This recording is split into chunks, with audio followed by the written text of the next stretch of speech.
Welcome this evening to Farmers After Hours in our live farmer panel. Thank you for joining us. We appreciate your time, and we'll go ahead and start with our panel members and have them introduce themselves this evening and appreciate their willingness to share their stories with us as a group. So why don't we go ahead and start with Abigail and then head to Dave and follow up with Matt. All right, I'm Abigail O'Farrell. I live up in West Branch. I started off as a dairy farmer with my story. So you want us to give us the full presentation? Okay. So I'll try and get this as condensed as I can because my story is not short, but I can tell you that it started off as several little factors. There was postpartum depression. There was stress as a caregiver because both of my parents had health issues in my third trimester of pregnancy with my fourth child. And I was the farm bookkeeper, and we had taken out a loan to put in robots. And so I was trying to balance books and take care of my family and my parents. And it was making me very irritable. And I was struggling to sleep at night. I'd wake up and I'd spend half the night awake. And then I was nauseous when I'd go to do books, and I passed it all off. I said it was morning sickness. It was being a mom. And I started to attend the Michigan State University Health and Wellness Weathering the Storm program, and I met Suzanne Fish and then Gretchen Stetler. And through their courses, I knew that I needed to do something. So I turned to running after I had recovered enough that I could run from delivering my fourth child. And you would think that things would go up from there, but actually they went further back. I did my first road race in June of 2017, and I expected to be sore. And I knew that I had to take care of the farm. My parents were sent off on vacation, and my brother and my husband and I were left in charge. And while they were gone, my pain went from my back to my front side, and I found myself waking up from after I was trying to fold laundry and had my infant son down for a nap with right side abdominal pain and a fever, and I knew I was in trouble. And so I walked into urgent care because I was in denial. And then they told me, get my butt to ER. And I chose our local ER. And unfortunately, I was not diagnosed with ruptured appendix at first. So I ended up downstate. And a PICC line, and 13 days later, and loads of antibiotics, I came home hardly able to take care of myself, let alone my children. And my infant son was abruptly weaned, which was really, really hard on me because I had nursed all my other three children up to a year of age. And there's a lot of information that I've since learned about gut health and mental health. So I had a major, major hit, and I couldn't do exercise because I was too sick to do exercise. Gretchen stepped in, and she was trying to work with us and teach us some of the meditation and mindfulness and the different things that she could teach us as a farm family. And she encouraged my mom and I to seek counseling. I had my surgery to remove my appendix a few days before I had my first counseling session. And my counselor, the first counselor, she's recommended that I come back when I felt better. Well, that was a big red flag that she wasn't the counselor for me, because I needed somebody that was going to make me stick with it, and I wasn't going to get better. I actually was going to get a lot worse. So literally, I think 2 days after that counseling session, I was making a left-hand turn into the farm driveway to do book work. My husband had gone in before with the children because he had the car seats, and the car behind me failed to negotiate what was going on. And they were not able to stop in time and went to the left instead of to the right, is what I am told. Sideswiped my vehicle, hit me in front of the driver's side door, and I came around about 7 hours later down in ER at Covenant again. Spent another night in the hospital and came home with a severe concussion. I had stammering, light sensitivity, headaches, all of the classic symptoms of concussions, standing in the middle of the room going, I know I need to do something, but I can't figure it out. But the event, as traumatic as it was, brought things to a head for me because I finally wrote down my thoughts after crying for a whole week, when I went in to see my family physician and said, I can't do this. There's something wrong. And he prescribed me antidepressants and sleeping pills. The one thing he didn't do was talk about the side effects. And so 3 days afterwards, I woke up in the middle of the night and I was thinking about how to kill myself. And I'm like, that's not me. That's not me at all. And I knew then that I had to do something more. I needed to stay on the antidepressants, but I also needed help. And I had my husband throw away the sleeping pills because that would have been probably my route. And through the love of my best friend, my mother-in-law, Gretchen, my husband, they kept constant watch on me. They kept calling me and they make sure I was okay. Ask me how I was doing, listen to me complain. And 3 months later, I was able to find a counselor and began my journey out. And along that journey out, it's not been a straightforward journey out. It's been a journey up and then back a couple steps because life happens and there's more trauma. But I've continued to work through it and through multiple things. And so that's kind of the best synopsis I can give of it. So. Thank you for sharing, Abigail. You're welcome.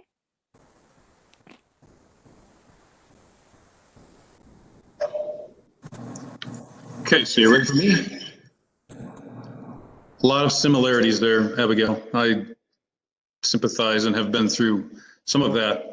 I'm Dave Mumby from St. Joe County.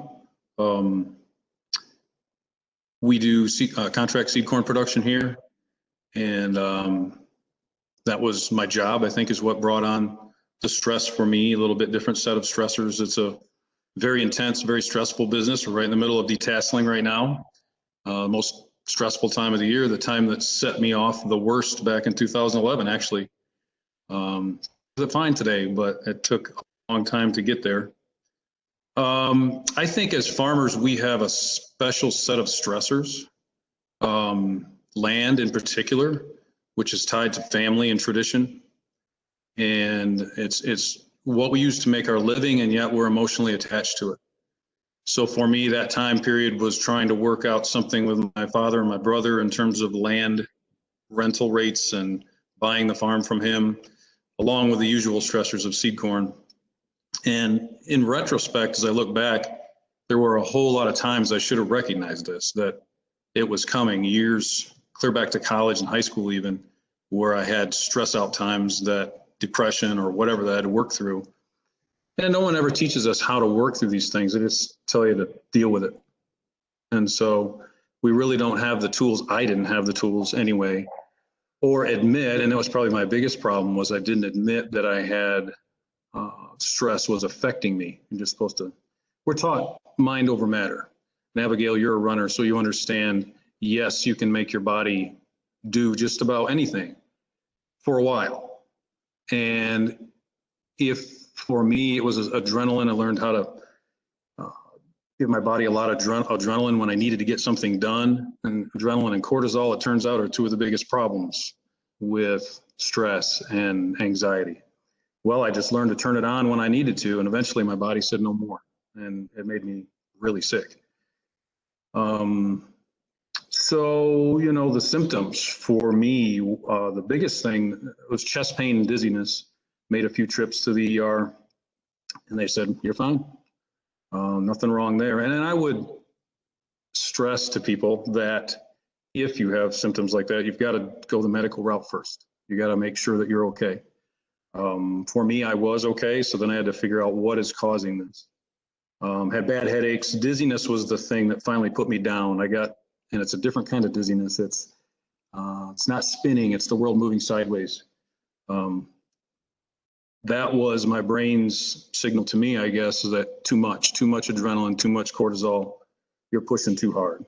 And so then I had to figure out, okay, your brain can really make your body sick. And so then my wife, bless her, she helped me figure this out and figure out what I had and then figure out how to do it now. She scared me because I have a CPL. And so my doctor prescribed the antidepressants. And then when she said, well, if you're on these, you can't carry, which I don't all the time, just sometimes. And I was like, well, I don't want to do that. So I worked it out over a year and a half without them. But, you know, some symptoms I think are important for people to identify with. Can't sleep, tape recording going through your head, what if thinking. That was a big problem of mine. I had to stop the what if thinking. What if this happens? What if that happens? What if I can't make that payment? 99% of those never happen, but you're turning them over in your head over and over again. So it's the way you think and the way you approach problems, I think. And then some ways to counteract that. Breathing is number one. It's the one subconscious, or trying to think of what the proper term is, automatic thing that your body does that you can control. So you have to learn to control breathing, 3 deep breaths. Exercise is a big deal. That is a huge deal. I'm an old lineman from football days, so I don't enjoy running. That was punishment when we were on the football team. But when you're exercising and you're pushing yourself, you don't have time to think about what you're stressing about. So it helps me a lot. Got to get quiet time away from everybody and everything. I guess a lot of people would call that meditation. My faith is a big part of my recovery. There's a good book by Joyce Meyer, Battlefield of the Mind, that helped me a lot. I bought a lot of copies and I give them away to folks. I think it helps a lot. And I did seek some counseling, not locally, because us farmers don't want to be seen somewhere at a counselor's because our trucks are recognizable. So I went 40 miles away and saw some counseling. And I think I made, I don't know, somewhere between 6 and 10 visits, but it did help me a lot. And I have worked through it. And I think the biggest frustrating part of this is when I can see people suffering from what I had, but they haven't reached the point yet to admit that they're suffering with it. And I thought that was going to be like, hey, I can help you. And you always get the response, well, I'm good. There's nothing wrong with me. And so that's a little bit frustrating. So I'm glad you're having this series. I think it's very valuable.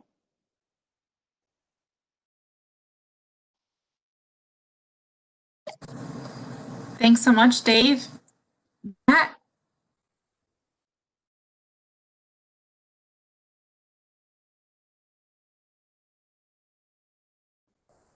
Uh-oh, Matt, are you muted, sir?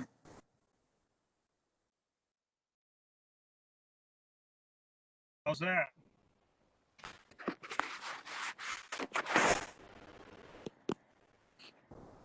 Excellent. You're good to go, good sir. You can hear me now? Okay, sorry about that. First time caller, long time listener. No, just kidding. But so, yeah, obviously we're new to this technology, or at least I am anyway. But yeah, Abigail, David, good evening. A lot of your comments hit home with me as well. You know, when we farm, there's certainly a lot of stresses. There's a lot of dynamics that come into play, not only with the farm, but with family as well. And in my case too, I also balance an off-farm job along with operating 700 acres and raising cattle, and also trying to find time for the family. And so as I got older, more responsibilities piled on. Father had passed away 10 years ago, and so I had to assume obviously more of the work and also more of the management, and then combined an off-farm job, which is in the agribusiness field, that I truly love and enjoy, but the busy time also combines head-on with the busy time at the farm. So it kind of challenging the last few years to get my farm work done while also working with a good group of customers up here in Northeast Michigan, and then obviously trying to find. So about a year ago, the kind of the stress and the workload was just kind of piling up. It just kind of happens subconsciously. It's not like any one thing hit me out of the blue.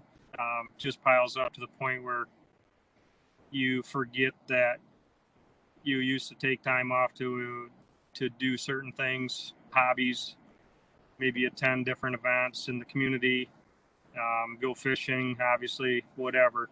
But you just so driven and such a workaholic things for yourself that you used to enjoy, and so then your life just becomes going from task to task, running out of sleep, running out of patience, and so eventually I figured out last spring that I needed to alleviate a little bit of workload, and so I did rent out an 80-acre parcel of my farmland, which lightened the workload a little bit.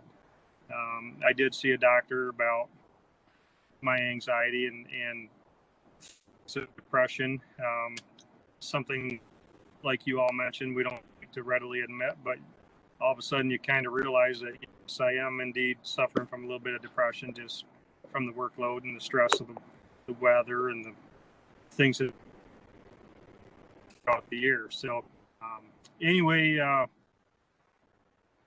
after visiting with a doctor and starting on a dose of antidepressants, whether you like that term or not, it's something that really changed my outlook on life and helped me deal with things.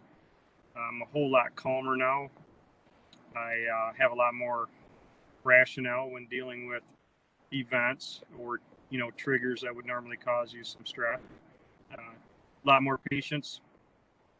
I still quite busy between the farm and my off-farm job as well, but it does help me think things through better and be a little bit more level-headed, and I do enjoy a cup of coffee on a Saturday or Sunday morning, taking an extra hour break and not feeling like I get right up as soon as the alarm goes off and run out the door 100 mile an hour and go to work. So that's kind of where I'm at, just dealing with a combination of things that piled up as we get older, and the fact that you have more responsibilities and have to spend more time taking care of those. Balancing, I don't know as though there is any such thing as a true balance between work and family, because your work's always going to probably outweigh your family time, at least for a certain amount of your life anyway. Hopefully as I get a little bit older, I'll be able to have a little more time with the family and not be quite so rushed around the farm. But anyway, that's where I'm at. So back to you, Kate. Thanks so much to each of you for introducing yourselves and sharing your stories in relation to this industry that we love and some of the stressors that we personally feel in the seasons that we're in, right? We appreciate that very much. So for our attendees, you are anonymous. I will remind you of that. Please use the Q&A feature on the right-hand side of your screen. There should be a panel there. Should you like to ask our panelists any questions, they should be able to see them and answer them should they like to, or I will read them out as they come to me as the moderator or host of the event. But again, no names associated with those, just questions being asked in a friendly environment. You all did a fantastic job of introducing yourselves and sharing some pieces that I actually had hoped to maybe tease out a little bit with our next question. So if you'll allow me, I'll ask a question and then you guys can answer maybe in whatever form you like. Just unmute yourselves. I don't want to like strategize who wants to answer this, who wants to answer first or not, but A question that I think impacts a lot of folks is, when was your aha moment? When did you individually, I think you shared it in your stories, but was there a particular moment in time where you really knew that maybe you needed some help, and what signs brought you to that space of awareness?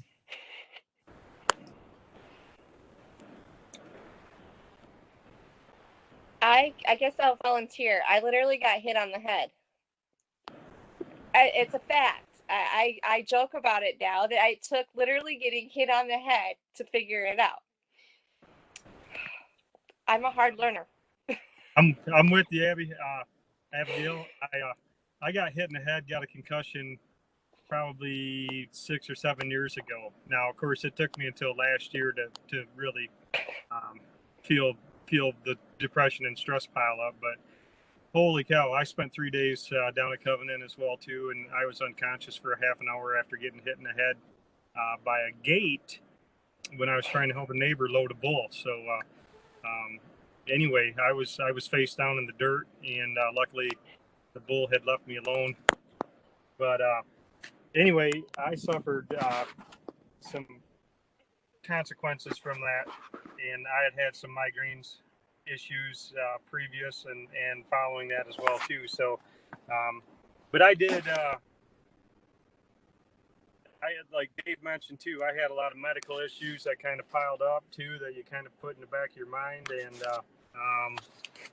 you kind of write them off until everything piles up, and then you realize that suddenly you remember that I never used to feel this way. I never used to feel down and out or be unhappy, and then suddenly you just remember things should be a little bit better.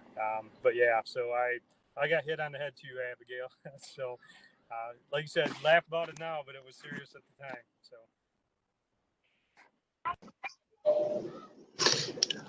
So Mine's a little bit different. As I was coming into this season, coming into July for the detasling season, it was a couple of days away. It's super intense, and I guess you would call it dizzy. The world was moving sideways so badly that I really couldn't walk. And I told my wife, I'm in deep trouble. You got to call the employees together because they're going to have to do the detasling, which is I always have to make the decisions on a daily basis. And unknowing to me, the stress was causing it. And it's, like I said, it's a different kind of dizziness. And until I listened to a group of CDs about it, and I heard a guy that had that same feeling. He owned a garage, and Sunday night, Monday morning, which is when it was worse for me, he would get that same feeling. And I was like, okay, that's what I have. Now I just got to figure out how to fix it.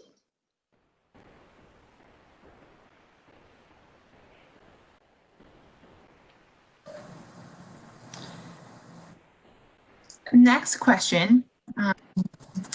We talked about aha moments. What stigma or maybe pressure stopped you individually from getting help sooner? And what might you say to someone who's hesitant to reaching out for help or talking to someone about the feelings that they're having? what stopped me from seeking help sooner? Just like Dave mentioned before, you're supposed to just work through it, toughen up, buttercup, those kind of sayings, stuff like that. You just, as men particularly, we're not supposed to show our emotions, right? You're not supposed to show weakness. But there comes a point where deep inside or mentally inside that it kind of turns light switch on that, boy, there are medications out there. There is counseling. There's somebody else going through the same things, and it's just a matter of being able to talk it out and get that stress off your mind or off your chest.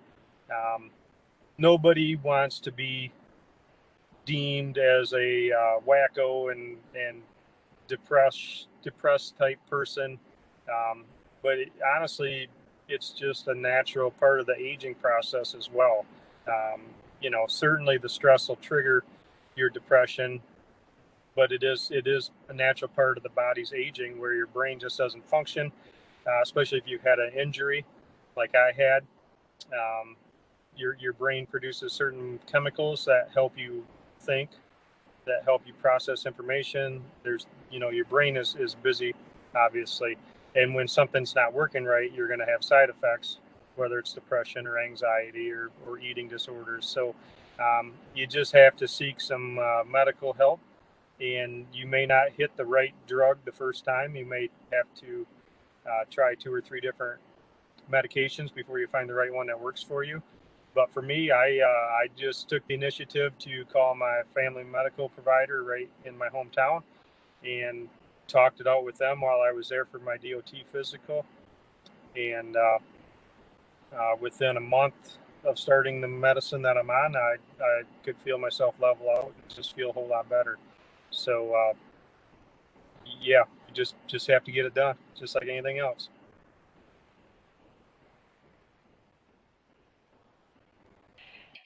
I was at the time the 4th generation for our family farm, and there's a lot of perfectionists, a lot of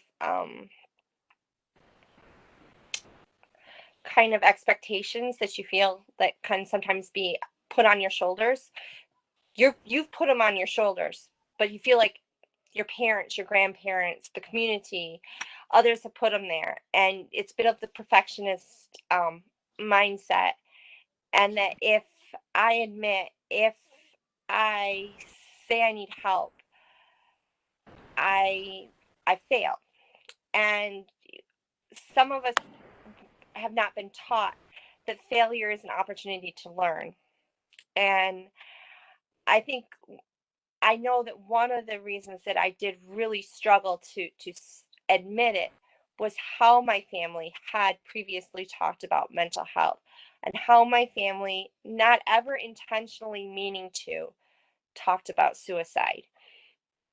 Because I did have a cousin who went through trying to kill herself and was thankfully found, and she's alive today. But how my family talked about it really left an impression at the time that I don't ever want to admit that I would be suicidal to them. And I don't want to be manipulated. And so I really struggled with that. And that's partly why it took me a while. It took me as long as it did to admit it. And I found, I brought the book with me. It's called Telling Yourself the Truth, and it's probably backwards, by William Backus and Marie Chapman, and SOS, Help for Emotions. They were 2 books that kind of got me started in the interim between starting on antidepressants and finding a counselor. Because when I did finally really actively seek a different counselor that would work for me, I found out that it's not as easy as dialing up a phone number and saying, do you have a session available? Even if you're looking locally, you have to find somebody that fits your personality and works with you and takes your insurance and all that fun stuff, because that does matter as well. And I thankfully was able to find somebody, but it took me over a month and a half to actually get into a session because she was so booked. And so those kind of gave me a jump start. And it was through them that I realized that the very reasons I was depressed are the very reasons that it took me so long to admit it, if that makes any sense whatsoever. And that's truthfully one of the hardest parts about depression, is because you have to hit the rock bottom before you can come out. You have to be able to say, I have a problem. And each of us have a different threshold before we hit it. And hopefully by telling our stories, we make it safer and more accepting to admit it before the catastrophic happens.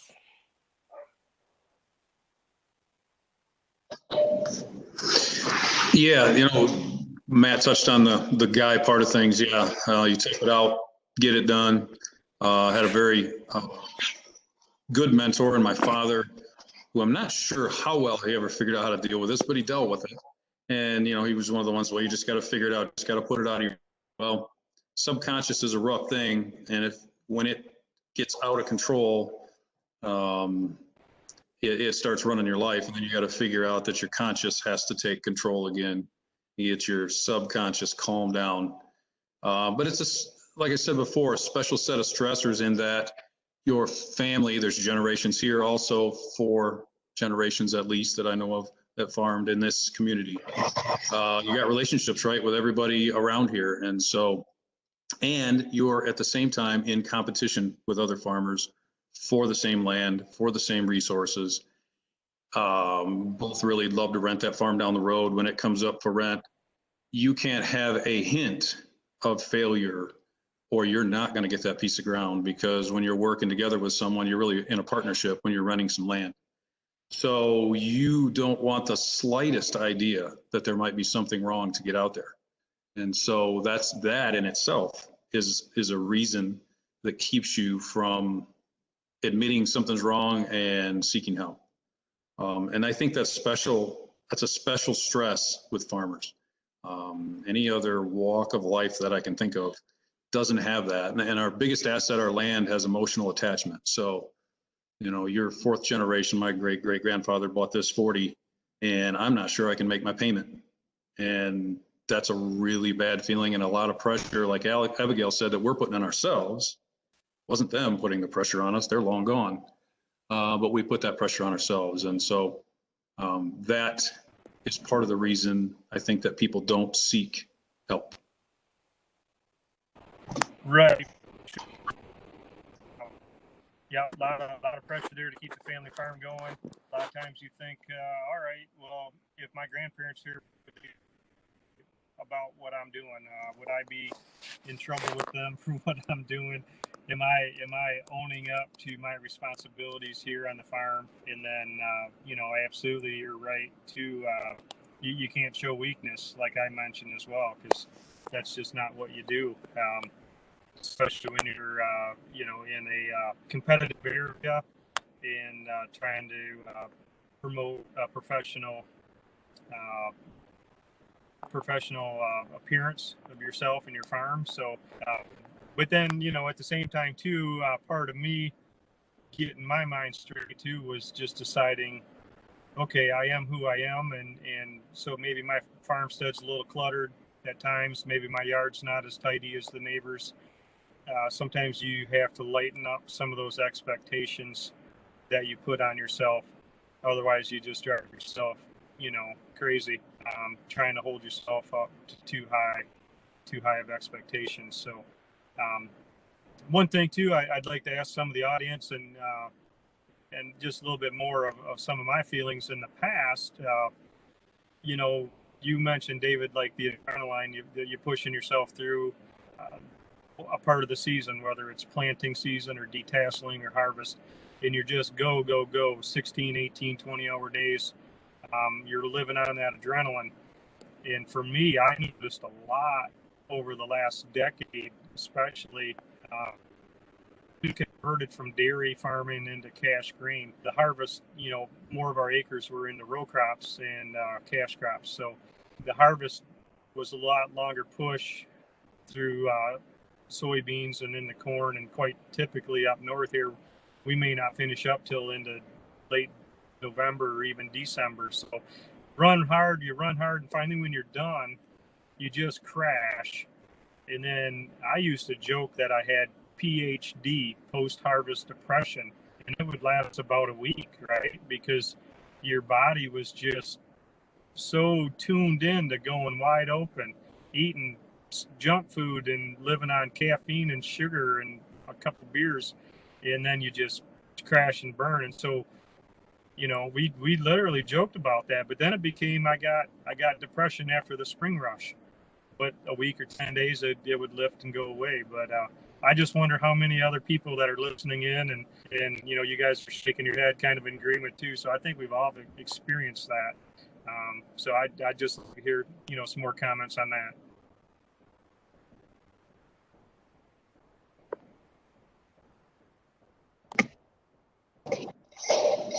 Yeah, I know what you're talking about there. Seed corn, we're 7 days a week through detasseling for about 5 weeks. we get a little break and then we're 7 days a week. Now dairy farmers are going to say we're 7 days a week year round. I know that.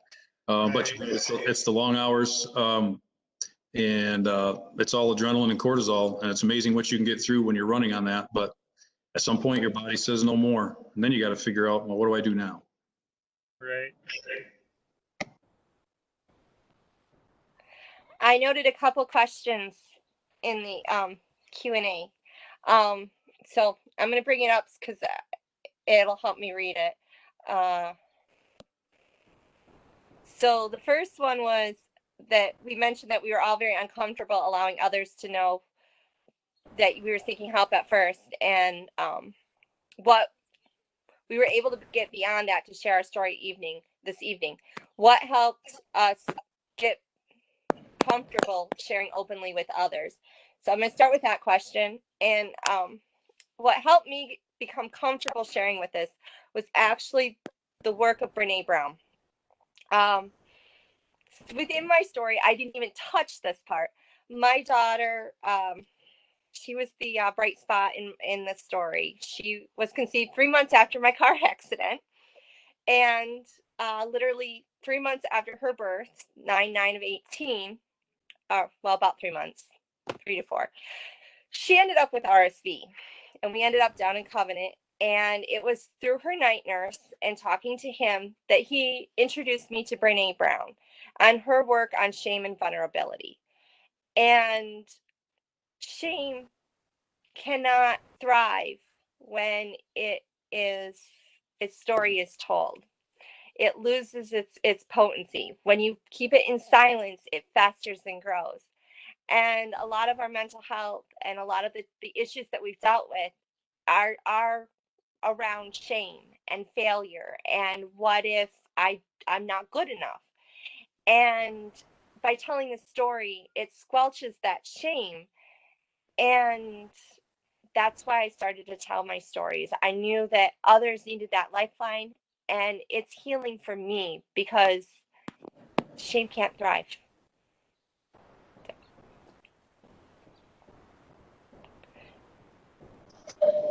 I think for me, it was as soon as I came out of the other side, you know, you look back and you're like, holy cow, how did I not know these things exist? How did I not know my toolbox that I use now for, because it's not that we don't face anxiety, we still do. I had a buddy who switched jobs because he had anxiety. I can't do that. I got a lot of years of payments left on this place. I can't just walk away right now. So I had to figure out a toolbox of tools that worked for me. And then as soon as I got out of it, I was like, I wanted to help other people because no one had ever, that I remembered, said anything to me. But I wasn't listening either because I didn't have that.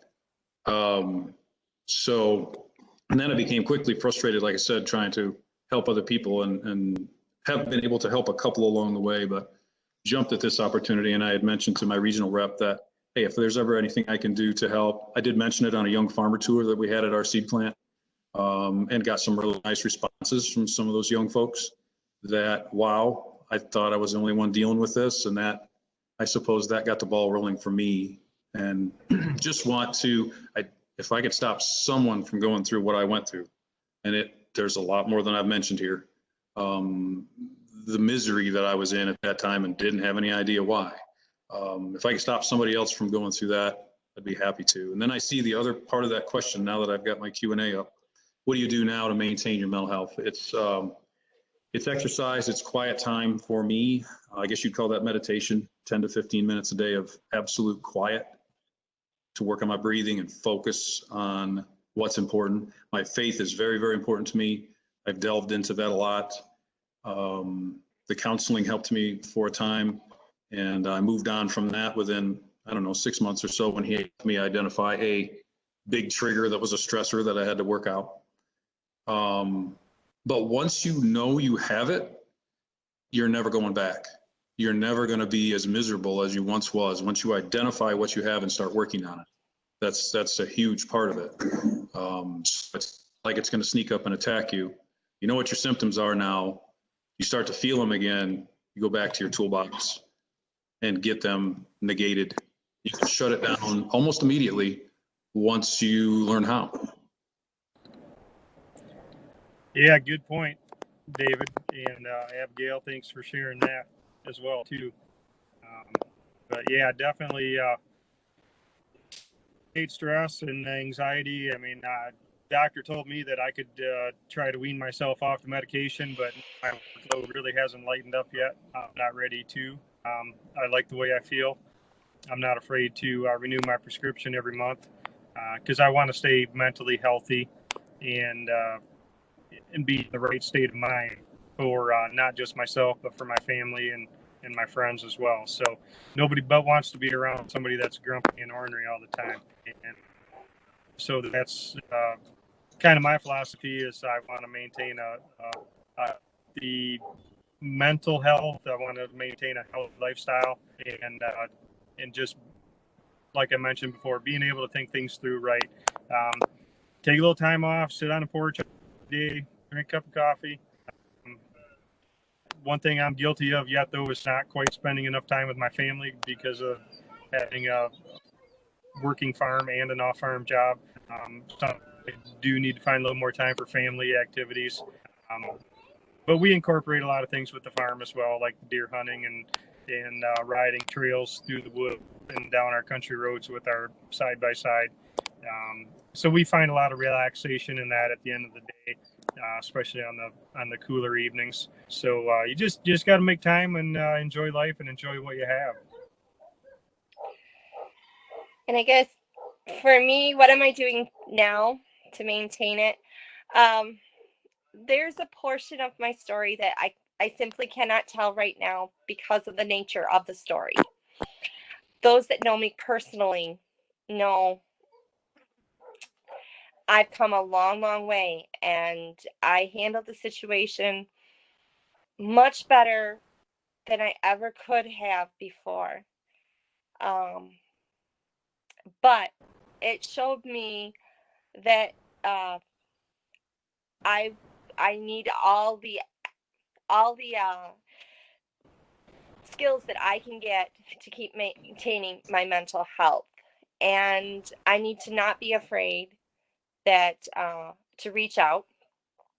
That if I start to feel the symptoms coming on of racing thoughts, not being able to quiet them, that I need to be able to reach out and uh, go back on antidepressants, to go back to counseling. And I really want to once a year visit my counselor and treat it like a coach, somebody that just kind of you can talk to, bounce ideas off, and says you're headed in the right direction, or I think you might need to work on this area. It's not as rational as it should be.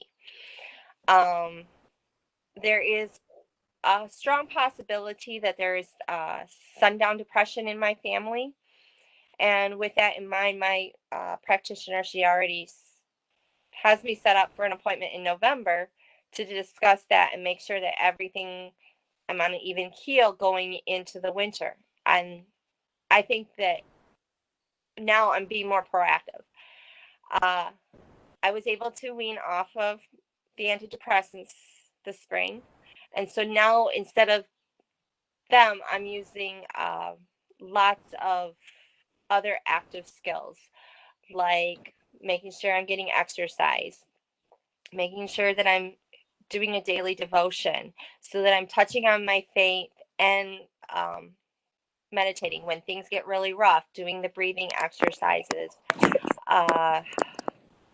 And something that I didn't touch on that's been a lot of help, could be a little bit of stress at times, but it's been more beneficial than not, is I am no longer with my family dairy farm.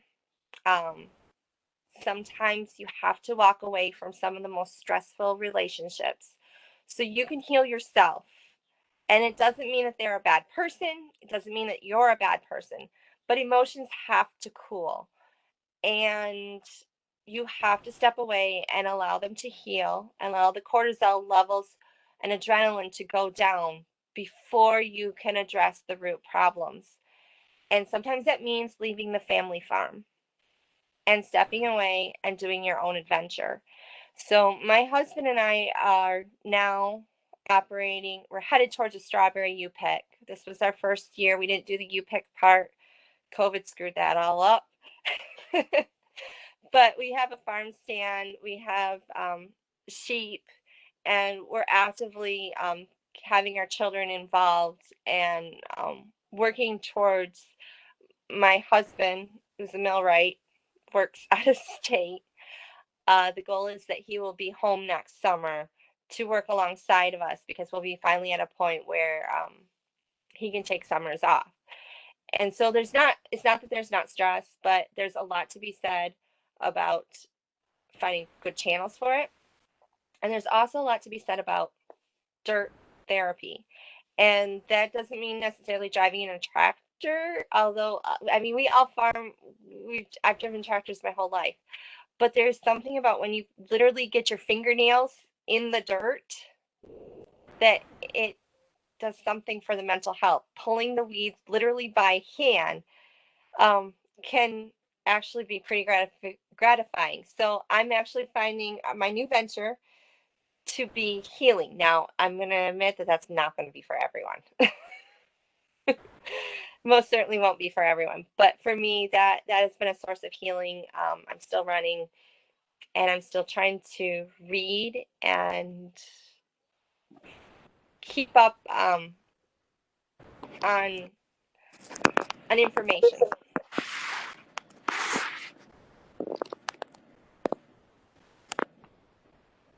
Yeah, very good, Abigail.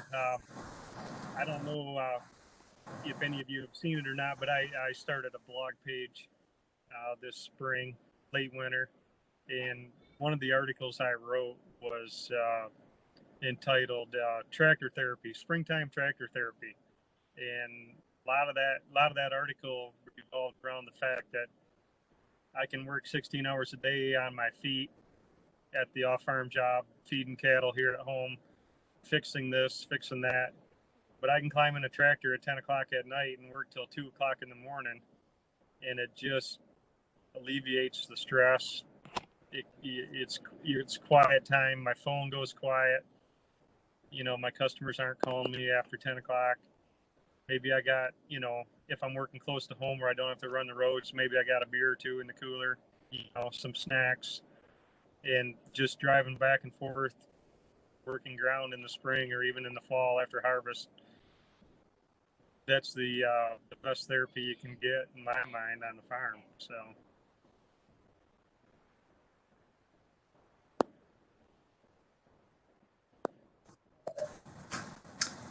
So we're getting closer to an hour timeline, so we want to be respectful of our panel members and our participants, but there are 2 questions. So if we could ask 2 questions of our group here and then ask you for final thoughts after those 2 questions, we'll sort of wrap up our experience tonight. But this has been wonderful, and you all moderated yourselves. That's fantastic. You didn't even need me. I love it. So one question that we have from the Q&A is a new one. What's one action, task, way a friend or a spouse can take to support those who reach out for help or who are working on strengthening their mental health? So I'd like to answer that if I could. I think what you're asking, or what the question is, I didn't read it. I'm not smart enough to find the button here to turn on the questions, but you're asking what can you do to help others maybe that are in the same thing. Okay, so Michigan Farm News, they interviewed me maybe a year ago for a short article on farm stress, and that story hit the front page of Michigan Farm News, which anybody that's involved in Farm Bureau and production ag gets a copy of that. So here's my picture in my story on the front page of that. So there's no more covering it up. You know, it's out there now. So I was overwhelmed at the response that I received about that article. My phone lit up for a month straight. People commenting, saying, "Hey, I'm feeling the same thing. Thanks for sharing your story." Even a few weeks ago, I had a good friend of mine, call me. I don't see him very often, but we're friends, and he says, "Matt, I'm going through a lot of the same stuff. I don't feel like getting out of bed in the morning. And I talked to him through some of my advice. And one thing that I found is that once somebody opens up to me and they tell me about their situation, I make it a habit to call back and check on them once a week, maybe once a month, just depending on how severe or how I perceive that they're struggling. But definitely, if you know of somebody that you can help out, like you said, Dave, just call and check on them. Say, hey, how's it going? What you up to? Just make sure that they know that they've got a friend out there that understands what they're going through, and just follow up, check on them. I'll be 50 next week, and as I get older, and after dealing with some depression and anxiety, you learn that you're not going to live forever, but you learn that you need to appreciate your friends and the friendship that you have, or your family members, a whole lot more. And so just take time to check up on those people, and be sincere about it too. Just make sure they know you care. That makes sense. It does. I've been married 35 years this December, and my wife was a saint through this thing. My answer to that question is be there. Just be there. She didn't know what I needed, but she was on the internet every day. She thought I had a potassium deficiency at one point. She kept coming up with things online that maybe it's this, maybe it's that. So, I ate a bunch of bananas. That didn't help any. So we went through just one thing after another, doctor visits, had my inner ears checked because of the dizziness, had a stress test, came through that with flying colors because I was running a lot at that time. It's just be there, and if you get a sense that they might be going through something, they probably are. You're not going to be able to tell them, but you can be there for them. And especially if they know that you've gone through it. I think that's a big key, and I think it's what my wife struggled with. She has not gone through this. She's an easygoing person, but she was willing to help either way, and help me get to the bottom of what it was. And it took a long time because I'm just that stubborn, but we got there. So I guess my answer is just be there for them. I don't think I can trump that. Be there. The people that were the lifelines that brought me out were just simply there. They listened. They didn't judge. They sat beside me. They gave me a Kleenex or two and gave me a hug. And yes, I would agree, my spouse was a saint through it all. He's held my hand. He's given me more Kleenex than I probably care to admit, and let me scream, shout, and get it off. And being there is so invaluable. And I think that we sometimes get frustrated because we don't see results, especially when we're trying to help somebody in the mental health arena. And we don't think that we're enough when we're just there. But sometimes that's all the more we need to be. And I looked ahead at some of the speakers coming up behind us, and I can say I've met Barb Smith. She presented up at our school after we had a bunch of suicides in our community. And Kylie Romanowski, she did positive parenting. So I've worked with her as well. And so we got some really good speakers that those that are coming out are great resources, and you can point them there. You can point people towards a direction, and then be there for them. Just, yeah.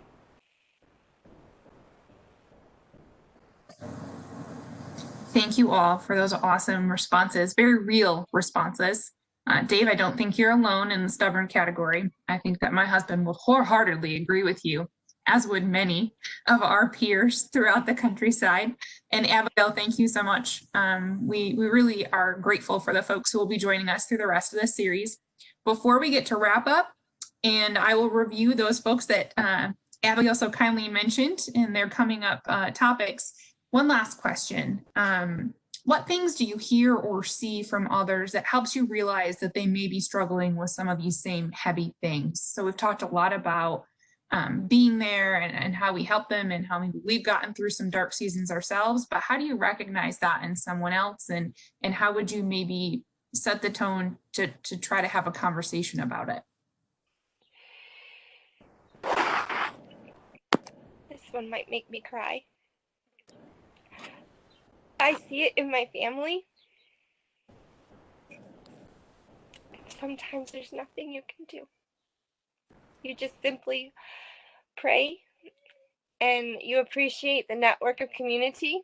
I know that they could listen to this, and that's okay. And you know that relationships aren't healed on a dime. I also have noted, like, I will note when people snap, especially as we're going through COVID. And I've seen some of the responses online, and I've gone, big breath. They're not rationally thinking through, and I'd say a prayer, because I know that I can only be there, and that to be a keyboard warrior or to chastise them won't help. And so, yeah, I see it all over. I'm sorry. There's some other, through my books that I've read and CDs that I've listened to, there's some other symptoms that other people have that I didn't. Migraines is one of them. I think migraines is a really common thing that a lot of people have. I'm lucky. I think I maybe had a couple in my life. Phobias, strange fears. Well, we can all call whatever strange, but I know some people have agoraphobia. They're afraid of going outside. Don't understand because they never used to be. That didn't affect me, but I know it does affect some people. Like for me, it was chest pain, dizziness, couldn't sleep, tape recording in my brain over and over, nightmares, crazy nightmares at the worst of it. So when I see those things, or I see people that say, well, it just gets to be too much and I have a migraine, I just, oh man, I want to help them, because they have it at whatever level and you want to help them, but they haven't admitted it yet. So until you, like you said, Abigail, until you hit rock bottom, until it affects your life to where you realize you got to do something different, they got to figure it out themselves. But I do sometimes lead with it. I do tell people when I see them struggling that, hey, here's what I went through. If any of this sounds familiar, let me know. Exactly. Yeah. If you've got good, close friends and you can open up to them or see them struggling, let them know what you went through, and then just kind of opens the door for them to express their feelings and thoughts. Usually it's got to be in a one-on-one setting, obviously. But if you know somebody well enough, you can generally pick up their emotions or how they're feeling if they're holding back on something. So you just have to be, you have to be that person that'll ask the tough question. And if they answer it honestly, and then you know that you've got communication open, and you can offer them some advice whether they want it or not. But I had something in mind I wanted to say. Of course, now I can't remember. But so, for example, everybody's greeting is, "Hey, how you doing?" Hey, right? And you say, "Oh, great, fantastic." Well, once in a while, you need to be honest and say, "I'm not doing worth a dang." And if they catch it and say, "Well, what's wrong?" Well, then now you've started a conversation, right? And so once in a while, you got to throw a curveball and see if you can start a conversation. And the same thing, if somebody says, "Hey, I'm doing fine," but you think they're fibbing you, say, "Are you sure? Do we need to talk about this?" Just act like a big brother and pin them down a little bit and just make sure they're all right. So, like you said, Dave, once you've been through it, you don't want to go back, but you can certainly see it in others from time to time. Abigail, like you mentioned, in your family, yep, it's more noticeable once you've been through it yourself. And then, my philosophy is if I can help one person feel better, then it's been a success to share my story. So anyway, that's where I'm at with it.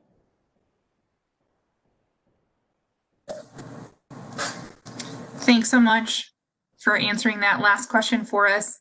Any final parting thoughts that the three of you would like to share with our attendees and future viewers of this recording?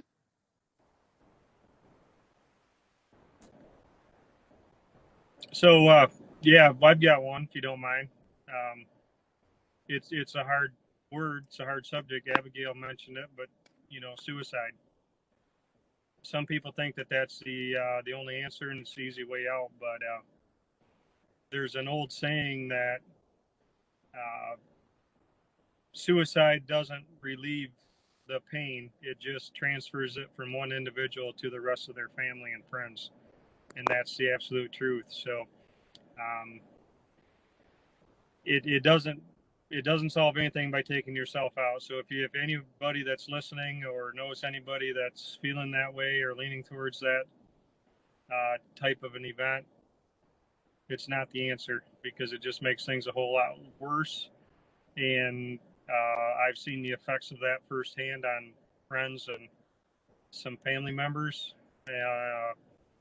It doesn't end well just by taking yourself out, because it just makes things worse for the rest of your family and friends. So just keep that in mind. I would say for me that my message is, if you're miserable, life's too short to go through life miserable. Figure out what's wrong, figure out what's bothering you. If you need to change careers, if you need to do whatever, it's just too short. I'm 54 now, I've lost a number of friends at this point, and it's, you know, you start thinking, wow, how much time have I got? I'm not going to go through the rest of my life miserable. I'm going to be happy, and I'm going to figure out how to get there. Exactly. There's that orneriness again. I guess if I'm going to give final parting words, each of us are going to struggle, and you're not alone in that. We all struggle, and don't give up on yourself. Your failings, your falling can be your greatest building block to a better tomorrow. And if I've learned one thing through all of the trauma that my family has experienced, that if you take your pain and you take the heartache and the lessons learned and you flip them to lessons and how do I go on to tomorrow? Depression doesn't need to be something that is daunting. It can be a learning opportunity.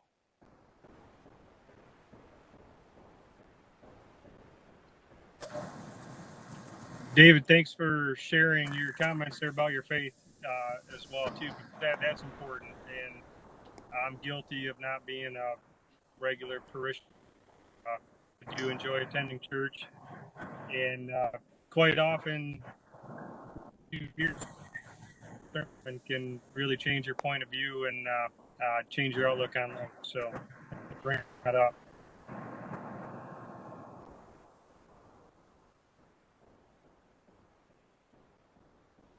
We wholeheartedly thank the three of you for participating tonight, for being vulnerable and willing to share your stories. It means so much, and I'm certain that we have connected or impacted more than one person this evening, but if we've impacted just one life in a positive way, I really think that we've achieved our mission, right? Know that I appreciate each of you, and I look forward to the rest of this 7-week series. So this is the first portion of our series. As Abigail mentioned, the next 5 weeks we will release 15-minute pre-recorded videos with some experts from this area, some from Michigan, some from beyond. So our first 15-minute panel, 15-minute video will be from Adrienne DeSutter. She's actually a young farmer and has a history in psychology from Illinois, and she's going to be talking with us about positive self-talk. The next 15-minute mini session that we'll launch is Kylie Romanowski of Michigan State University Extension, speaking on meditation and focus. Our third mini session comes from Barb Smith, as mentioned by Abigail as well, and she'll be speaking on control and acceptance.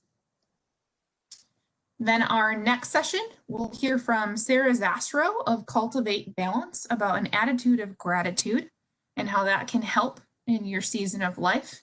And our final mini series is on farm to fitness. So that physical activity we heard about quite a bit this evening. Getting up and getting moving with, again, Sarah Zastrow of Cultivate Balance. Then we'll be back live on Wednesday at 7 p.m., September 2nd, with each of those 4 experts who have briefed us on their various subject matter for a panel such as this, where they're going to share some of their stories and their resources, and attendees will be anonymous and can ask questions, of that group. So we're looking forward to the rest of this series. All of these pieces will be available on Michigan Farm Bureau's YouTube channel once we transition them from recordings. And we'll do a culminating article at the end of the 7-week series that makes sure that these pieces and resources are available for folks who maybe couldn't join us live. This series in its totality is a special project of the Michigan Foundation for Agriculture. It's a 501c3 formed by the Michigan Farm Bureau Board of Directors with a mission of positively impacting the future of Michigan agriculture. And I can't think of a more pertinent topic today than the one that we're talking about here. Thank you all for joining us. We appreciate your attendance now or virtually in the future, and just can't express our gratitude to the 3 of you, Matt, Abigail, and Dave, for being a part of this evening's event.